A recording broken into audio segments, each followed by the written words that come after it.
Lição do dia 12 de outubro de 2025, mês da Reforma Protestante. Estamos estudando sobre espírito, alma e corpo.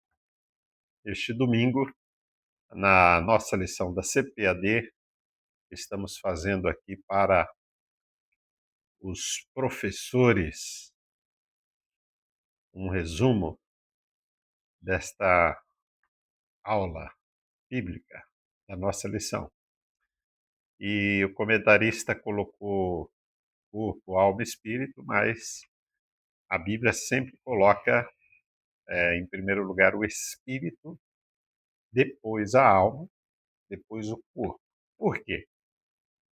É importante adotar essa sequência. Primeiro o espírito, depois a alma, depois o corpo.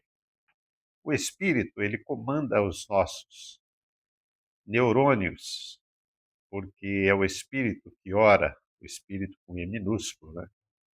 Ele que se comunica com Deus. Então, o espírito é a sede do comando dos nossos neurônios. Ele tem o seu IP e um dia é ele que vai prestar conta. A alma é a sede das emoções. E o corpo é a nossa carcaça, né? Por isso a Bíblia diz, o espírito luta contra o corpo. Às vezes o corpo, ele quer ficar no comodismo, mas o espírito diz, levanta, você tem que agir, você tem que fazer. Então hoje nós vamos falar sobre o corpo.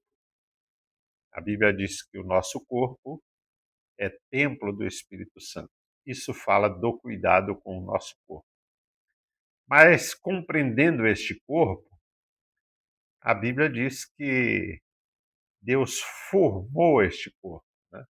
Deu forma do pó da terra. E nós sabemos que a maioria das químicas que existem na terra também existem no corpo do ser humano. A Bíblia não diz que Deus formou o corpo dos animais. Ele criou, sim, os animais, deu ordem à sua existência, mas por que será que a Bíblia tem esse cuidado de enfatizar que o Senhor formou este corpo do ser humano? Porque o ser humano é imagem e semelhança no sentido de capacidade de revolucionar, capacidade de criar, capacidade de construir, capacidade de governar, capacidades emocionais e psíquicas que os animais não têm. Os animais são guiados por intuição. O ser humano é muito mais complexo do que um animal. Então nós somos criados do pó da terra, diz a palavra de Deus, e para o pó o ser humano volta quando termina a sua missão. O comentarista fala de 37 trilhões de células.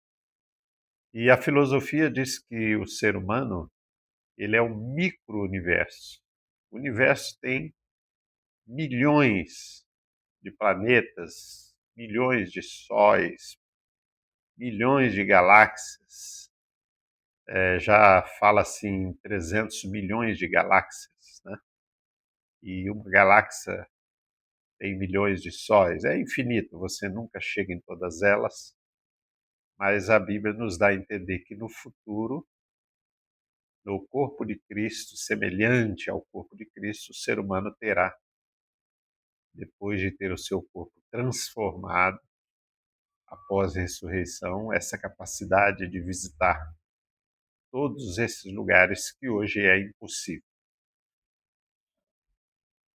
Outro aspecto interessante é que o ser humano, além da sua complexidade, porque 37 trilhões de células e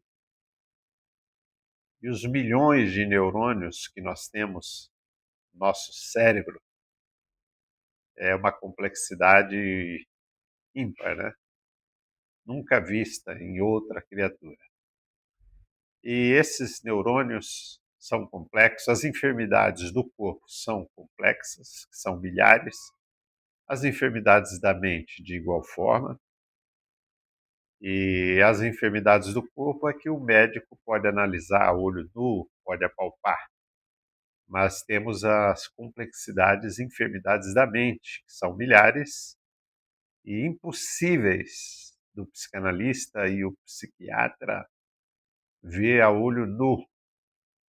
Ele pode entender muita coisa, mas não pode palpar as complexidades da enfermidade da mente do ser humano. E outra coisa interessante é que o ser humano ele é sem igual. Falando sobre o corpo, você não tem uma impressão digital igual, você não tem uma cor de olhos. No Japão existe um computador que classifica as cores e foi provado que não existe nenhuma cor de olhos igual. O ser humano é ímpar, é diáfano, é sem igual. O ser humano ele é na sua individualidade, né? Além da sua complexidade, o ser humano é ímpar. E Deus fez esse ser humano impossível. Por onde passa o ser humano, sempre sobra alguma coisa. Além de ser ímpar, o ser humano é impossível. O ser humano não é pronto, ele se adapta. O ser humano ele desborda todos os esquemas.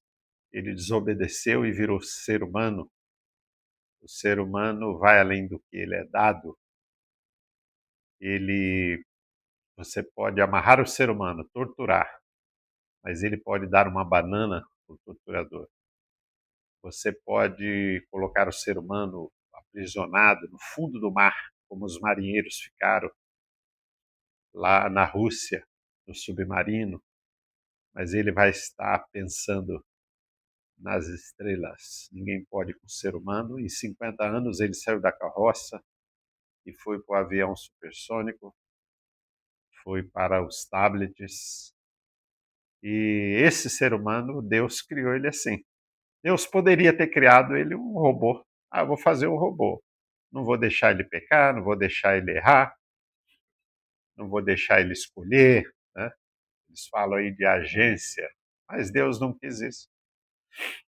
Deus quis fazer o ser humano impossível, ímpar, revolucionário, com a capacidade de mudar, revolucionar, governar, e muito para além do que é dado.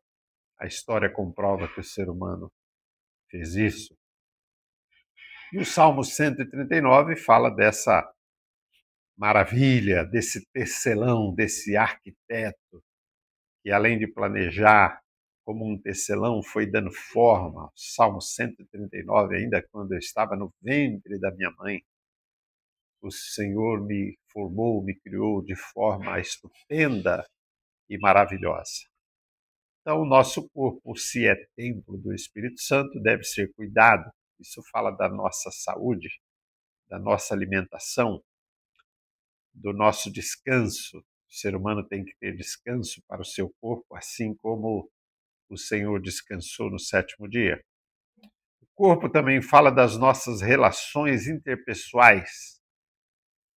Respeitar o ser humano. Existe o ateu prático e o ateu teórico. O ateu prático é aquele que diz que Deus não existe.